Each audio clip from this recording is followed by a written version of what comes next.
Here's how we can speak to pain somatically in the body.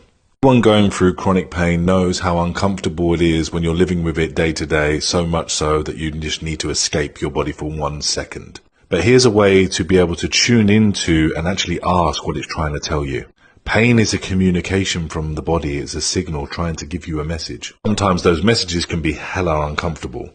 So let's say, for example, your pain is on your left shoulder. It's really chronic and you can't do much with it. What you're first going to want to do is create some sense of safety and coming out of the mind and tuning into the body again. So this can be taking a few breaths, finding whatever works for you to get yourself grounded into your body. Maybe doing a body scan from head to toe, taking a snapshot, taking a few big deep breaths.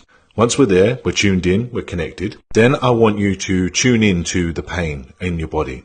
If going into the intensity of the pain is a bit too much, maybe just going on the outskirts of the pain. If you imagine it maybe, for example, like it's a ball of energy and you're just skirting on the outside of it, if that feels a bit more comfortable than going directly dropping into it. Once you're there, I want you to then find a place in the body that feels safer, comforting, a little bit less painful than where you're feeling the pain. This could be in your little toe, for example. And say in this little toe, you go, that feels just a little bit nicer. The rest of my body is filled with pain, for example. When you find this comforting safety area, I just want you to breathe in with it, breathe out with it.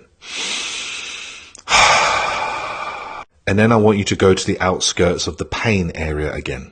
And then go back to the comforting area. And then go back to the painful area, but maybe move a little bit closer, if that feels comfortable to you. Your body will tell you what it needs in that moment. Go back and forth to the area of safety and pain. This will create some sense of pendulation from Peter Levine's somatic work. I've had my own little spin on it. So what we're looking to do is open up and buffer the nervous system to find, actually there is some sense of safety in the body. I can go there. I can open a little bit. Think of it like a tortoise in a shell. You're not going to be able to get the tortoise out the shell unless it feels safe. So if you think of the pain and the tortoise being inside of its shell, we're trying to get the tortoise out the shell to look around the room to go, actually, I'm safe in this moment. This is where we can start an entry and start a line of communication to the pain. So that might look like, hey, if you had a voice, what would you say? What would you want to share? Might not make any sense. Just allow it to come through. Just download it and come through. You can start asking it any questions. What do you need? What was going on in life when you first started this for me? Any moment it gets a bit too intense, go back to your comforting safety area. Like all things, this is a bit of a practice. Be gentle with yourself.